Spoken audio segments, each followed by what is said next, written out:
You're listening to 8158 Stories of Sacrifice, where we honor the bravery of the first responders and the families who stand behind them. Real people, real stories, real heroes.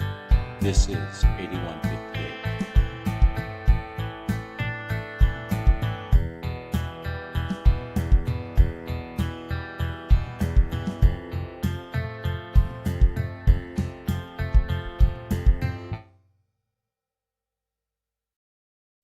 We apologize for the feedback heard in this episode due to some technical issues. While we're actively working to resolve this for future episodes, we encourage you not to let it take away from Sarah Butler's powerful story and the important message she shares. Her journey of love, resilience, and strength is truly one you won't want to miss. Thank you for your understanding and support.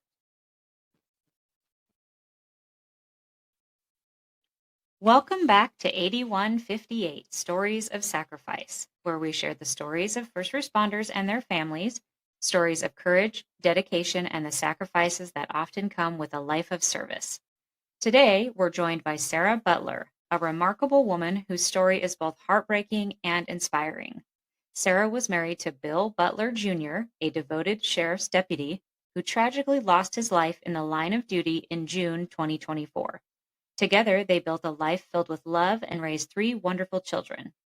In addition to being a dedicated wife and mother, Sarah holds a PhD in psychology and works at the local hospital, where she provides care and compassion to others.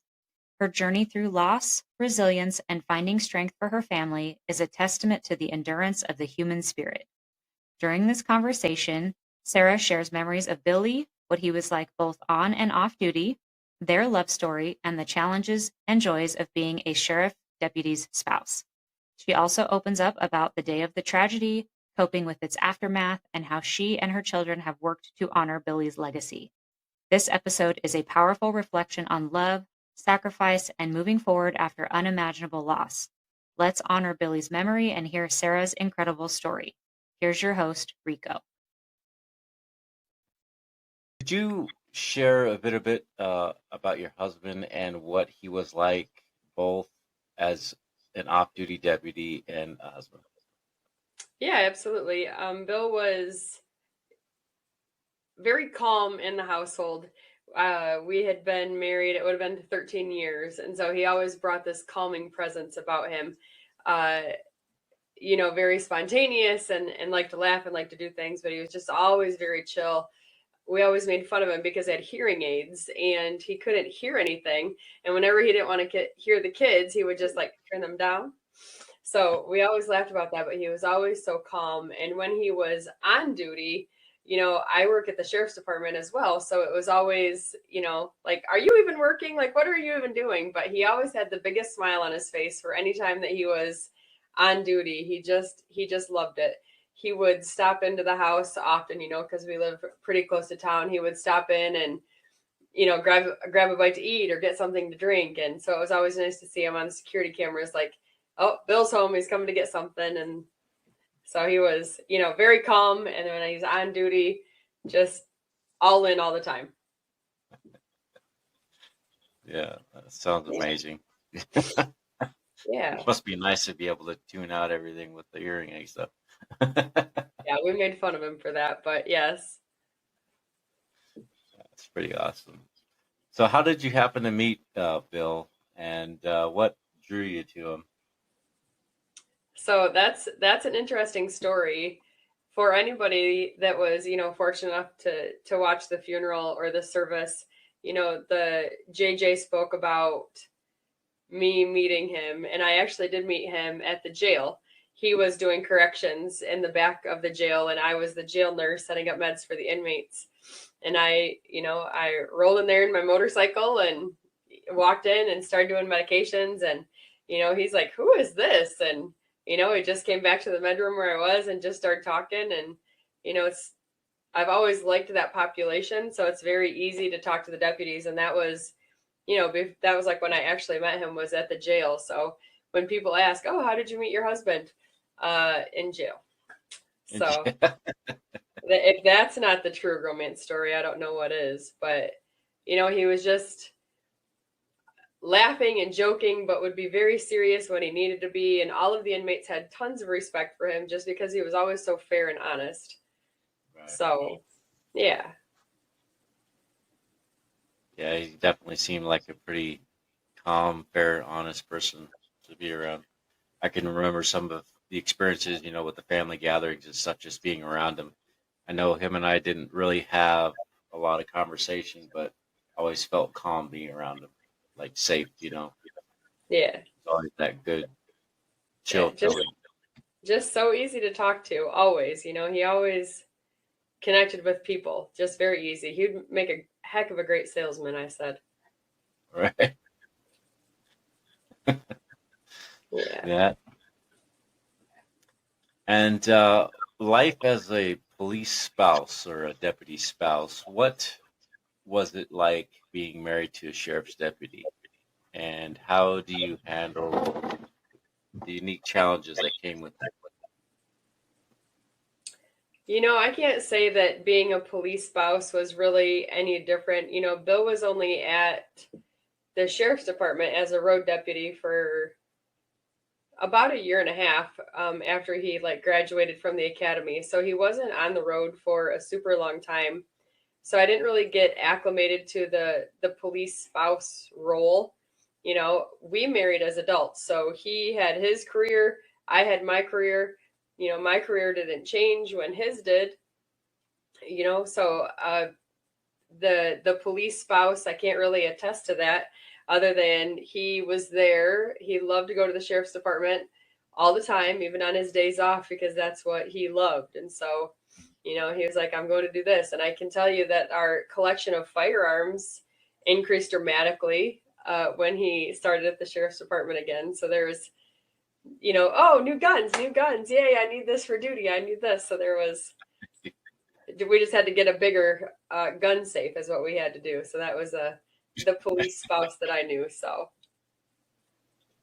Right. So you two were together for what, almost 13 years? yep. And at that time, he was in the National Guard, correct? Correct. Yes. So we would have been married for 13 years. We got together in 2009 when he was still at the sheriff's department, but he was military at that time. He was a recruiter for the National Guard, but he was full-time Army just as a recruiter. And we had some great times with that. He recruited out of the University of Michigan. So we got to go to U of M football games and go to the big house and, meet the quarterbacks and meet the players and, all of the bougie tailgating things. And we had all the perks for things like that. So that's, when we first met, that's what he was doing. He hated it, but that was his obligation. But he loved law enforcement, always wanted to be the police officer. So Yeah, it sounded like it. He definitely loved his job. sure did. He's proud of it, and we were all proud of him for it. Yeah. Yeah, definitely looked up to him. So, on the day of the incident, if you are comfortable, could you share what you remember about the day that you received the news? Yeah. This past- I sure can. And it's an odd story. He was working that day and I had to work that day. And the babysitter, because it was summer break, the babysitter that we had actually was sick. So I had to scramble. I said, can you call in today? Can you watch the kids? He's like, no, I can't call in. I said, well, I can't either. So, I was able to get a friend of mine to watch the kids. And it was a Thursday, and I go to the sheriff's department and see inmates on Thursdays. So I was at the jail, and I had got done seeing inmates, and I came home.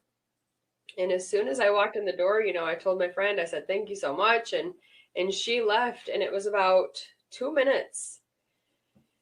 It was about 2 minutes. I kept getting a phone call, but it wouldn't connect. Mm-hmm. I just happened to, scroll on Facebook just in that brief second, and I had saw shots fired, officer down. And the phone rang again, and I answered it, and it was actually our charge nurse at the time. And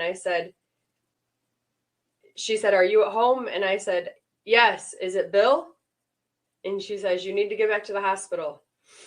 So I called my friend that was here watching the kids, and I was, running out. It takes me like 67 seconds to get to the hospital. I live very, very close to it. And I said, Kim, can you come back to watch the kids? I got to go to the hospital. Yes, yes, yes. So I left, and then, the kids were fine by themselves for the minute. And then Kim got here, and I got to the hospital, and, I had no idea really what to expect. Like, just because I'm sarcastic and that's just my relationship with Bill, it was, I was going to go in there and give him a bunch of shit thinking he got like shot in the leg or got shot in the arm or, something that was, or the foot, like who knows, right? But I really did not expect that. So a lot of people don't know, but I was actually, because I'm medical, I was actually in the trauma room when Bill was getting coded. So I watched that.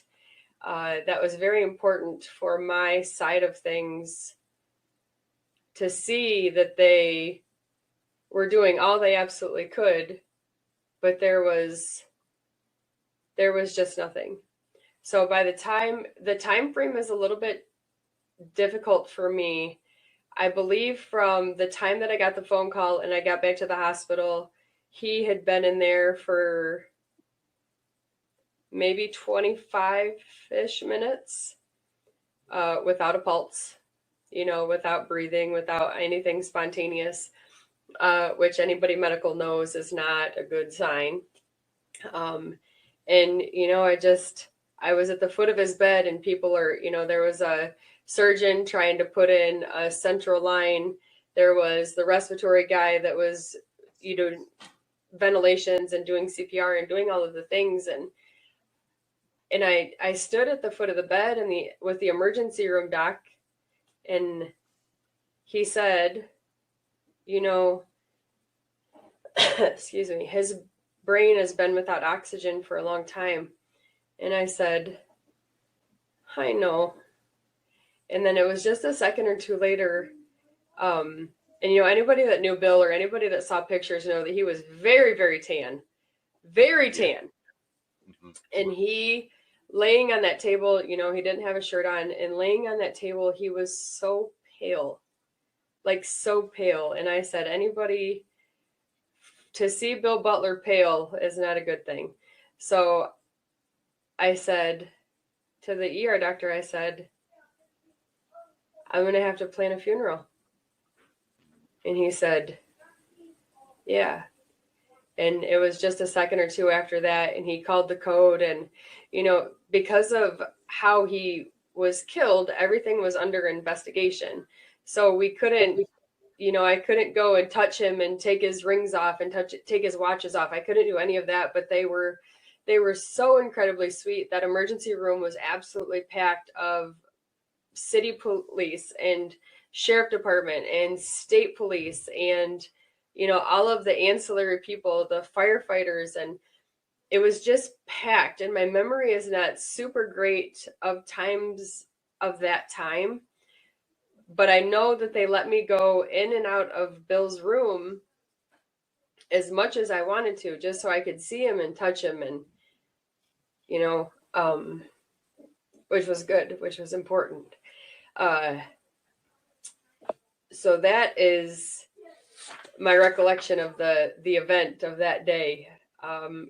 From there on, after I talked to the medical examiner and after city PD and state police and all of the investigations, everything was a blur. So,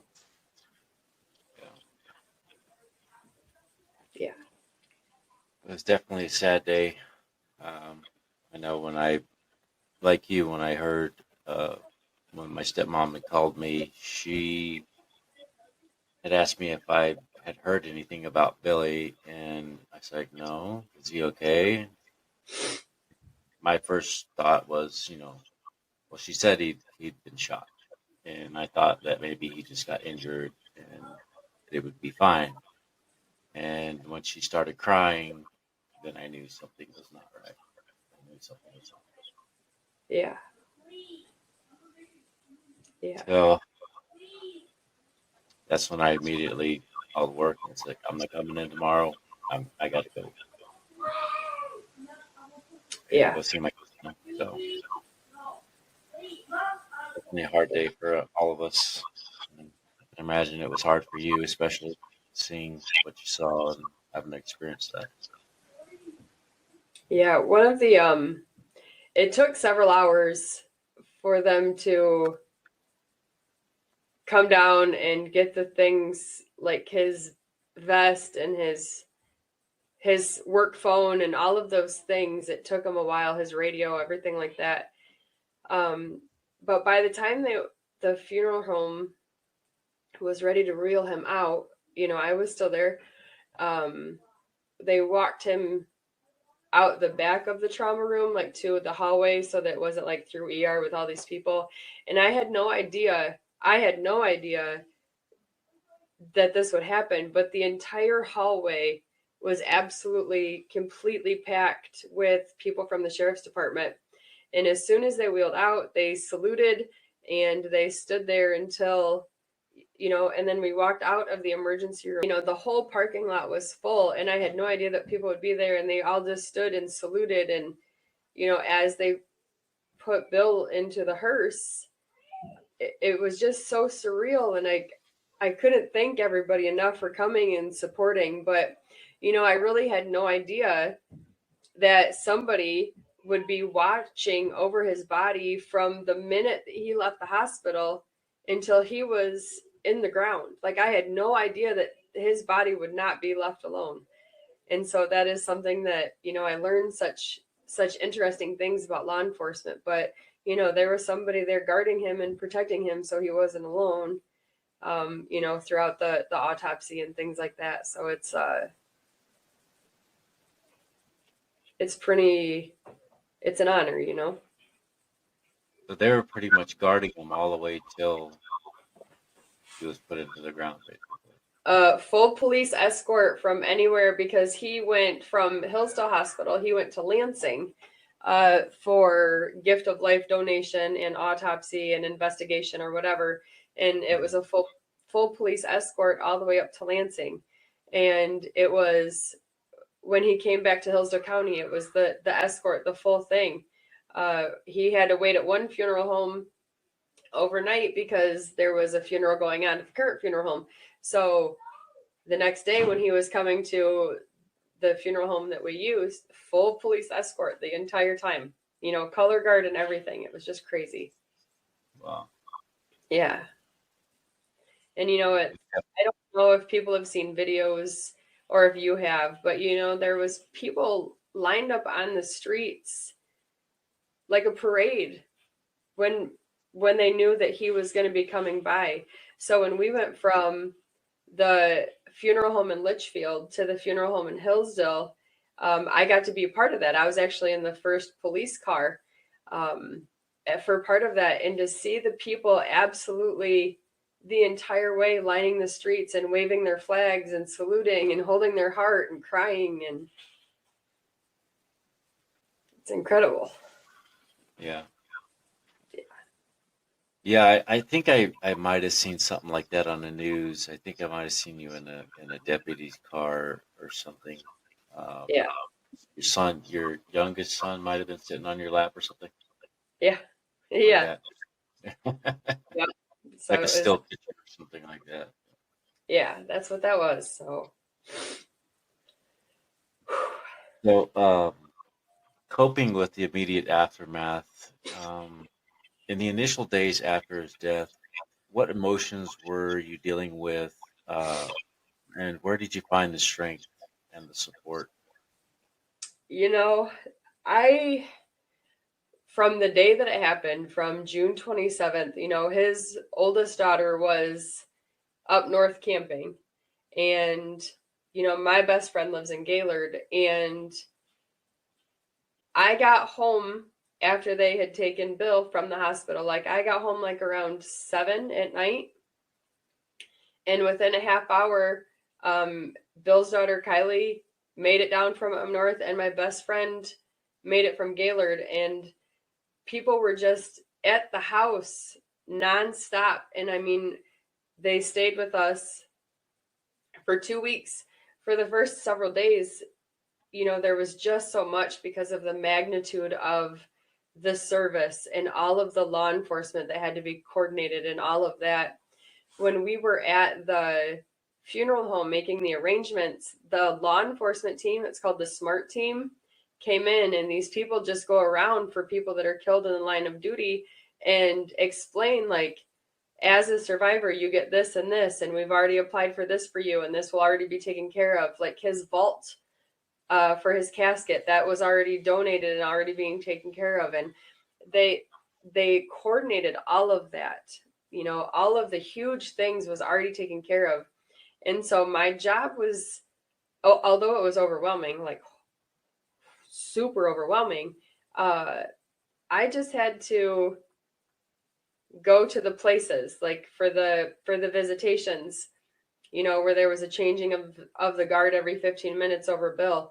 I can only imagine what those people heard me say, but I just had to go and do those things. Otherwise, we had a bonfire every evening, and we just sit around and talk Bill memories, and people would stop in all day every day and bring flowers or bring food or stuff for the kids to play with. Honestly, in that first 2 weeks, I have no idea if my kids brush their teeth. I don't know. I honestly don't know. Somebody was taking care of them. I promise you that. They were fed and they were showered, and people were taking care of them, but it wasn't me. I was here, but my mind was not.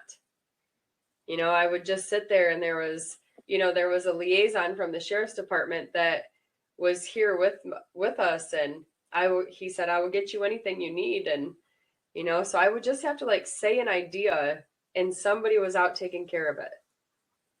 It was incredible. But one of the things that was, and I don't know if this will be asked later on, I don't know, but one of the most difficult things as a spouse is, it's Hillsville County. Nobody's going to die, right? There's not going to be a law enforcement that's killed. So I had no idea if Bill wanted cremated or buried. I had no idea where his loans were at. I had no idea what debt he has. I had no idea anything of the military. Like, I had no idea. We had no will. We never talked about it because nothing's going to happen. Right? So trying to figure out all of that, all of the accounts and all of the things and all of the Social Security and all of those, insane. My friend that stayed for 2 weeks, she's super great at taking notes. And anytime there was a phone conversation that was important, or an email or a text or whatever, she was writing it down and taking notes. Like, we need to do this, we need to do this. And it was like so incredibly helpful. She set up the bank account for the donations. Like, she set up one of those and just helped with the meal train and all of the incredible things that I would never, ever have thought about. But that was one of the biggest things is we're incredibly unorganized, apparently. Bill's had some VA stuff over here and some law enforcement stuff over here, and he might have a life insurance policy. I don't know. We might have this. I don't know because we never talked about it. We never discussed. So that was one of the huge challenges in those first several weeks, because that stuff is time sensitive. Right. But we got it done. We're, there's still some loose ends that we're trying to tie up, and it's, it's almost been 6 months now. It's crazy to believe. Yeah. So yeah. To even think about it. Yeah. It's absolutely insane. And yeah, I mean, I can understand that, yeah, he was the first officer to be killed in line of duty in almost 100 years. So you would never think that Hillsdale would be the place. I remember going there as a kid and just thinking of how safe it was. You know what I mean? Yeah. It was so safe, and it's just unreal. Yeah, and a lot of people from the county, especially the sheriff's side of things, this has never happened. So I know that a ton of policies and procedures changed because they ran into unexpected things like, oh, we never thought about that because this would never happen. And so, there are a lot of things that have changed in the county as well because of it. So, but the support from the law enforcement side, even in the military side, has been absolutely incredible.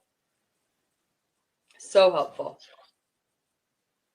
I'm glad you had that support, family support, and the support with the community and stuff like that. That's Yes, absolutely. important. I can imagine it was an attribute to you. It'd help you quite a bit. Yeah. So, as far as the impact on your family, how has the loss affected you and your family, especially your children? Um, how do you manage to guide them through this terrible time? That's a good question. So our children are younger. They're 11, 9, and 7. And they are so much stronger than I am. Even that day, I called my friend that was here with them because I didn't want them to hear it on social media or whatever. I didn't want somebody to stop in and say, "Oh, I'm so sorry for your dad," because that would just be mortifying. So when my friend brought them to the hospital and I told them what happened, two of them, the youngest one was just like, "I'm hungry. Where's the snacks?" And the oldest one, my daughter, was very stoic. Like, she didn't cry. She just said, "Did they find the guy? Because if they didn't, I'm going to." And I said, "Whoa, whoa, whoa, you're 11. No, you're not. Sit down." But, the middle one, broke down. And I did not know how to navigate that. And I still don't know if I'm doing it right. But, they see me cry. Mhm. And there has not been a period where I have been upset or mad. I don't hold anger for what happened. But there are times of sadness. We had a family vacation planned to the Caribbean about a month after he passed. And I really struggled to know if I should have taken them. It was a trip that was paid for months and months ago. And, we were looking so forward to that. Do I still take them by myself, to this family's destination vacation where you're going to see all of the happy families and all the happy fathers? And is that something that we're going to do? Yeah, it is. We did. The hardest thing is there's no instruction manual. Yeah. I don't know. So navigating it, family, our family members built incredibly close to everybody, so the family members are still struggling. My sisters and my mom and, my aunts, and we talk about Bill all the time. So I feel like, the grief process is terrible, but I went back to work after a few weeks. I can't just sit here in this house and stew about what happened. Like, I got to get back out there. I got to get my mind off of these things. And, the kids are doing great in school and they're in the honor roll and lots of friends. And I'm trained in mental health, so I'm fully equipped to see if people are struggling, and they're not. They eat and they sleep and they play, and the navigating the children has been very easy, and because of them, it makes me stronger. Right. So, yeah. That's pretty awesome. I mean, having something so traumatic and to be able to just, I don't know, handle it so well. I mean, I remember seeing you at the visitation, and I mean, you yourself seemed pretty strong. I could tell you were hurting, but you were strong. You held it together pretty good. And, I Yeah. could tell your children were holding it together pretty good. And that was encouraging. Yeah. Even though I cried like a baby. Yeah. Sometimes, but it's one of them, when I do cry, my middle guy, he'll come and give me a hug, and he knows, and he's just as there for me. So Yeah. compassionate, lovely children. So That's awesome. I'm glad that they're doing well and everything's going good with them. I can't imagine how hard it is. I mean, obviously, you say it seemed like it was pretty easy, but it's still kind of hard in a way, I guess. Yeah. Um, Community support. I noticed there was a lot of community support, uh, which was just astounding. It blew my mind. How did the sheriff's department or local community support you in the days and weeks that followed? I wish that I had an opportunity to thank everybody individually, but the amount of support, like not just financial, not just like gifts and food, it's people are so sincere and so supportive. Little things like after everything had happened, my children's school sent flowers and they sent like baskets of activities for the kids. And, people dropped off a huge cooler full of drinks for people that would be stopping in. There were several funds that were started for like savings accounts and things like that for the kids. And and it's not just the community, it was people from all over the nation. Like we received stuff from Texas and Nevada and California, and people would send like homemade quilts and flags and wooden engravings, and the amount of things that we have and received was, we had an Excel spreadsheet with all of the donations and thank yous, and it was pages and pages and pages and pages of things that sent cards and sent flowers. And the community support was so incredibly overwhelming. And it wasn't just for us, it was also for the sheriff's department. So when I would go in there, when I finally go back to work, if I had to go pick something up, people were giving all that they could. One gentleman, they said, came in and donated a dozen eggs because that's all that he had. I received an envelope that had a quarter and a dime in it because that's all that somebody had. And it's just, Bill and I were always the givers. We are quite okay. And so we would give and help. And so to receive that help, I said, people need this so much more than I do. I didn't know what to do. I said, we don't need this. We don't need this. But the people that were close to me said, this is how people heal, by helping his family. So just let people love you. And I said, Right. okay. And it's an amazing community. It sure is.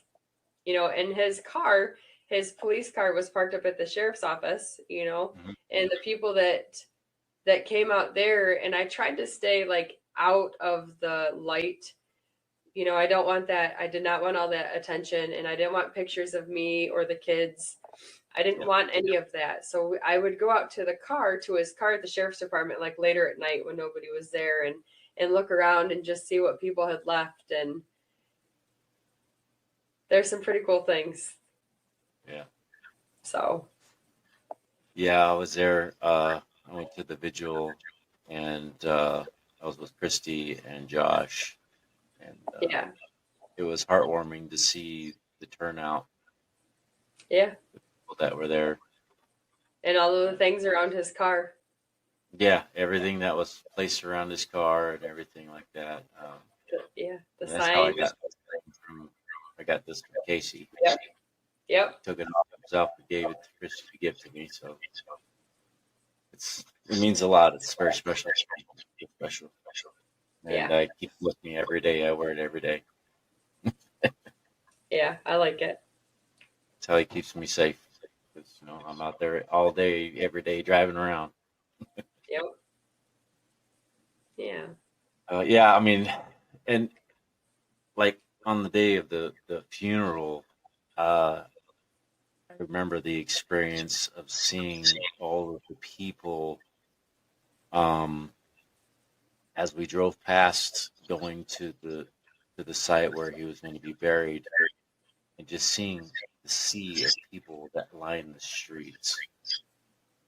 And that was just amazing. I mean, I couldn't hold back the tears. I mean, it was just amazing. Yeah. And the flags waving. Yep. There was a sign that was a little closer to the cemetery and it said praying for you, Tegan, Trigg, and Tatum, and those are our kids' names. And Yeah. I mean, it was heart wrenching, but just so thoughtful. You know, I a lot of that stuff people think goes unnoticed, but no, we saw. Yes. Yeah. Every bit of it. Yep. It was definitely appreciated. Yeah. So in honoring his memory, do you have a specific way you honor his memory, other than just going about your daily life? Is there anything that you do special or anything like that? We're still waiting for his headstone, which shouldn't be done until next year, sometime I think around Memorial Day. But it is big and fancy and everything Bill Butler style. And so once that gets in place, I think that going to the cemetery will have more meaning. Like I go out there and I see him quite often, and I, straighten up the flowers or straighten up the trees or whatever is there. And, a lot of times it's just me, and, I'll just go and talk to him, and, but to honor his memory, there's still so many events.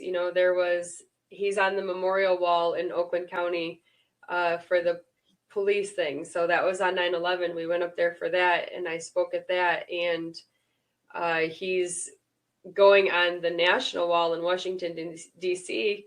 For Police Week in May of 25. And I really struggled to know if I should take the kids for that, but we're going.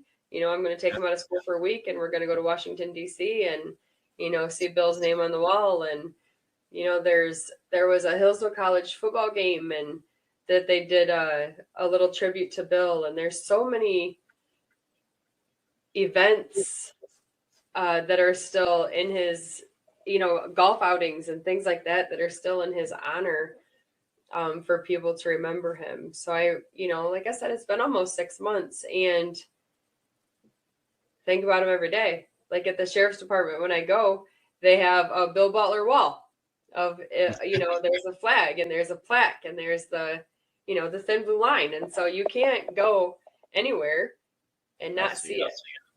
Right. Yeah. I was only able to see one of the billboards that they've made, and that was in Yeah. what town was that? Out by Pittsburgh. Hudson, Yes. So. Yeah. Yeah. There's one in Hillsdale now too. So Bill's got 2 billboards, and it just makes me laugh. But yes, because you knew Bill, and he would have hated all of this attention because he was just so humble. But he absolutely deserves it. Yeah, absolutely. He would not have wanted all of this fuss and to do about him, but he gets it. Right. So how we honor his memory and his legacy. That's right. That's right. And too, like you're right, it does help us people. We see that, and it helps us and reminds us that there are people out there that love us and care about us, and people that are willing to risk their lives and put their lives at risk to protect us. For sure. Honorable men and women. For sure. Yeah. Unfortunately, they're far and few between, but they're there. Yeah. Yeah, they really are. Uh, how do you feel about your husband's commitment um, to his duty? What do you want others to understand about the sacrifice as a sheriff's officer and their families?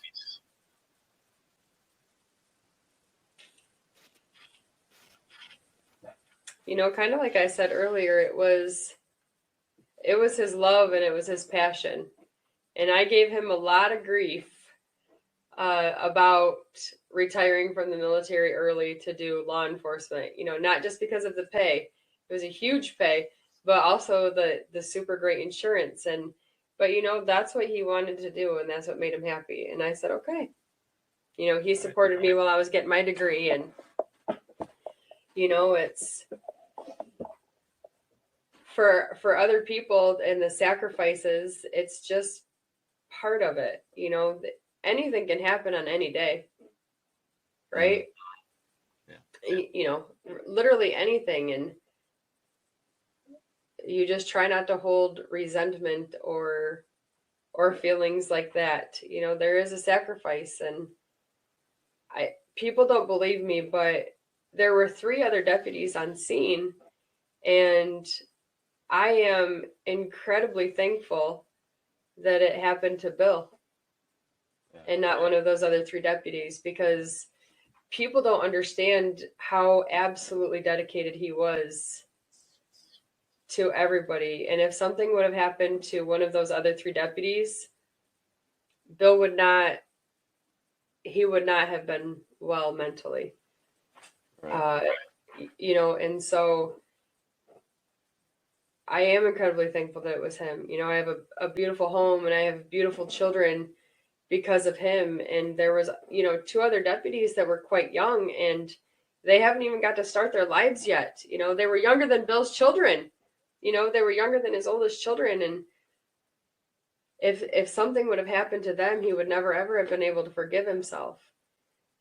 So, I understand the situation. And like I said, I have not ever held any anger or resentment. I'm only very thankful that there were other deputies that were there with him when he passed. He died on the scene.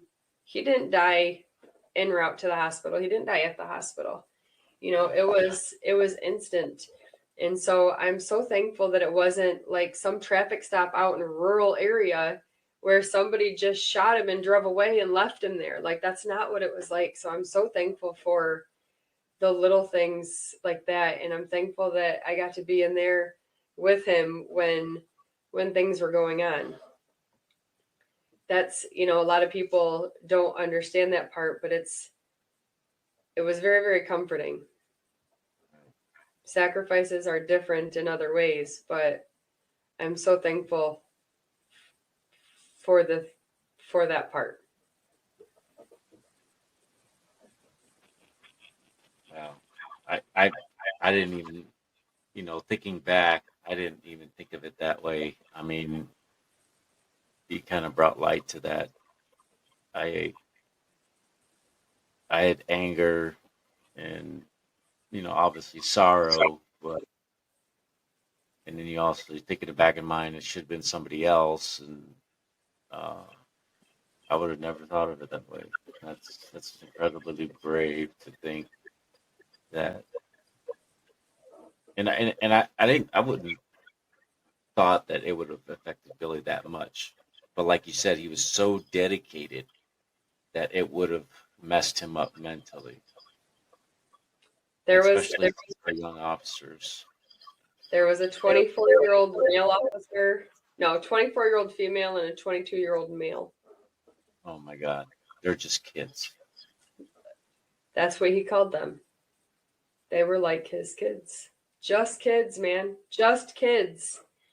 And there's an incredible foundation called Tunnels to Towers that came in and paid off my mortgage. And, to never have to worry about that, it just blows my mind. And Wow. I'm so thankful that because of how it happened. All of my children will have a free ride to college when they get to that point. And the support and all of the things, like, we're set, like, so incredibly overwhelming. But if it would have been one of those two younger deputies that didn't have the military background and didn't have all of the things, it I'm just thankful. I'm thankful that it was one shot. It was one shot. It was one bullet, one shot. And it was in an area of his body where he got shot that he was still pretty enough to have an open casket. Right. Yeah, definitely a very handsome man. there's yes. So it's, I'm thankful for the things that people don't really understand. So Incredibly brave of you to think of it that way, because I mean, it's just a lot of people in their mindset, they kind of get angry and resentment, and then it just kind of eats you up inside, and it's a hard way to live. yeah, oh yeah, absolutely is. Um, uh, and moving forward, how have you found purpose and strength in the years following his passing? What has been your anchor? It hasn't been a year yet. We're still in the months, but my Right. the community support, the tributes that people are still having, the events that people are still having, like, that's where, he's gone, but he'll never be forgotten.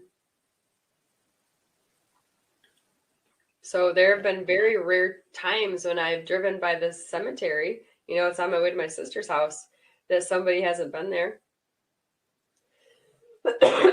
So I find strength in that. Right.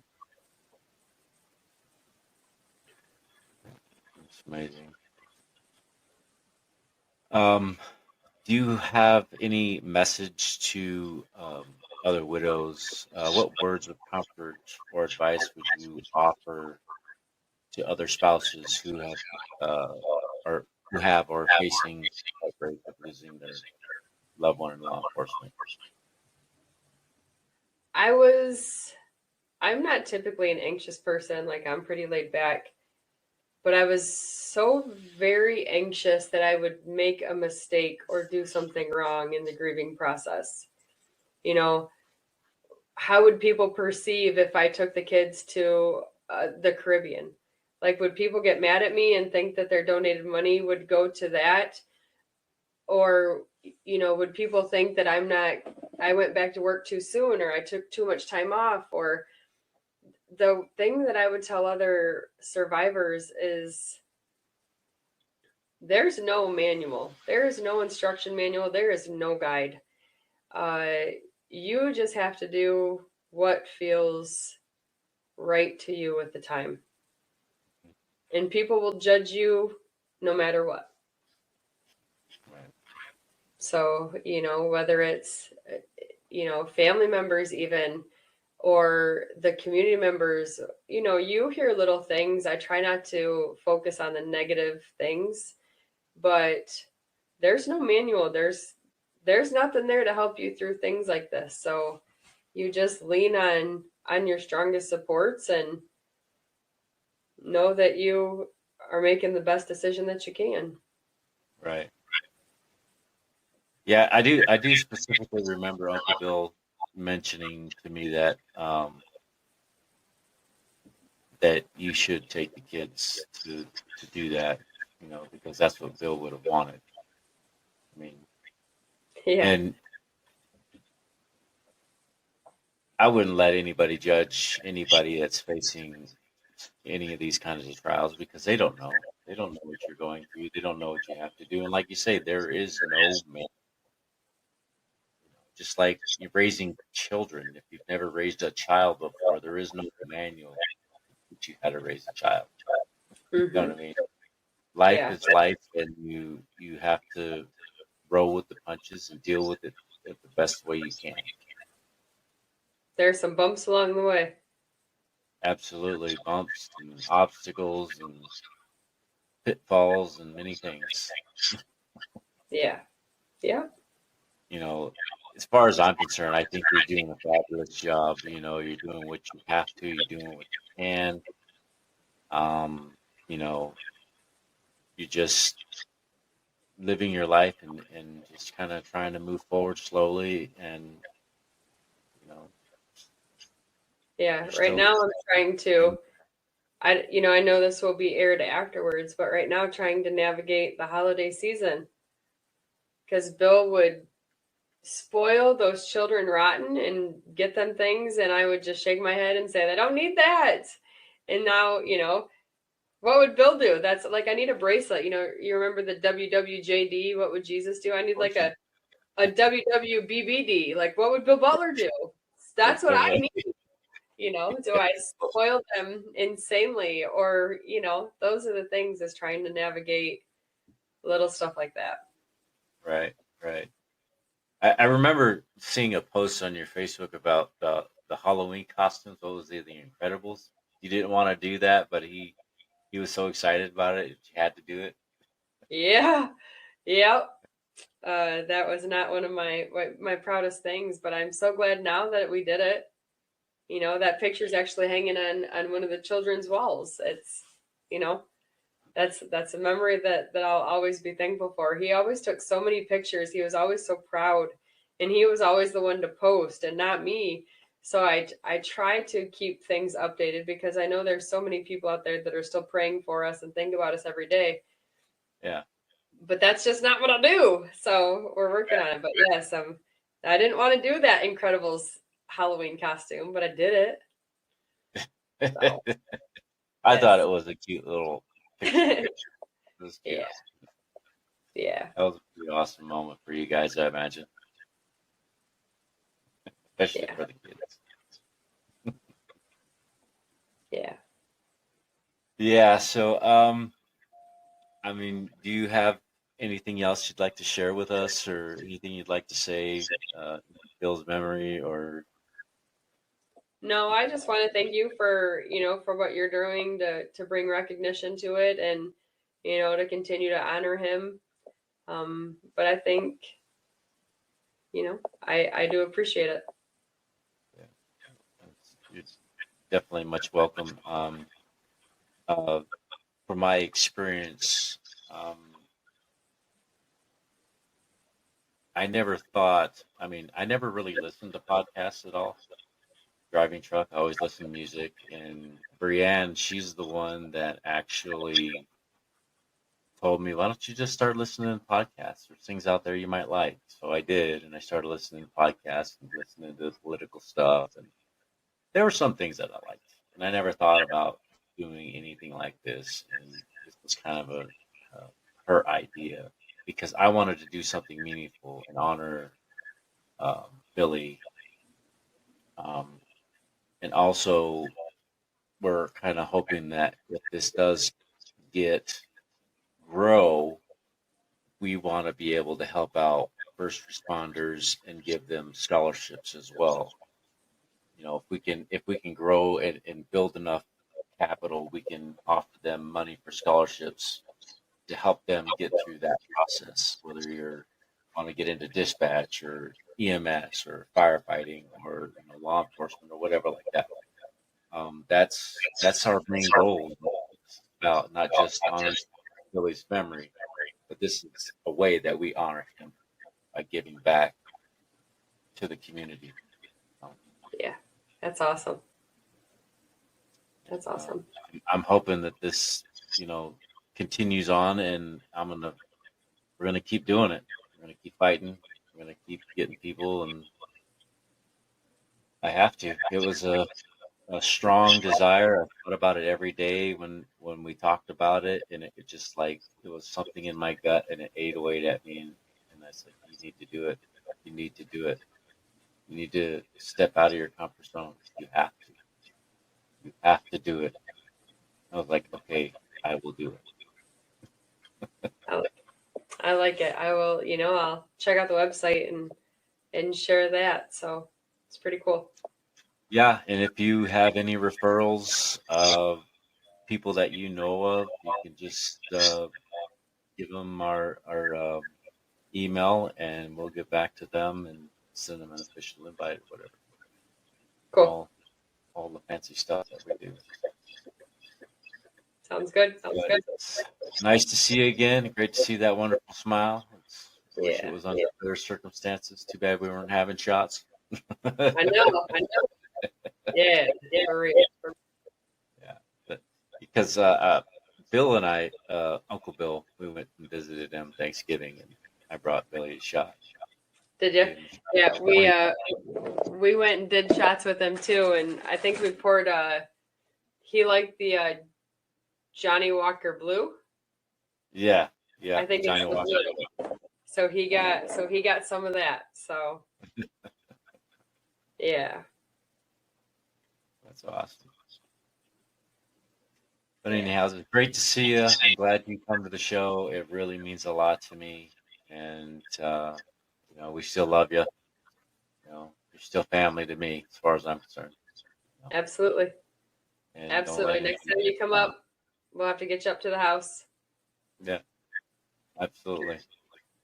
All right. If you need anything else, just let me know. Okay, I will. That's all we have for today. So I appreciate you being on. Yeah, absolutely. You have a good evening. You too. All right. See ya.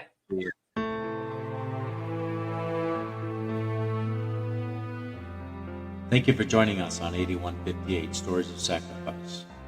Every story we share is a tribute to the courage and resilience of first responders and their families.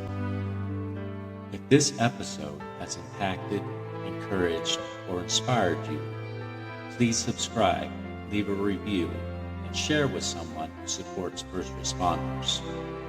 Follow us on Facebook, Instagram, TikTok, YouTube, Rumble, and Truth Social at 8158 Podcast for updates. Remember to visit our website, www.8158podcast.com. For questions, collaborations, or to share your story, our email address is contactus@8158podcast.com. Until next time, let's continue to honor their legacies and remember their sacrifices that protect us all. This is Rico signing on and honoring 8158.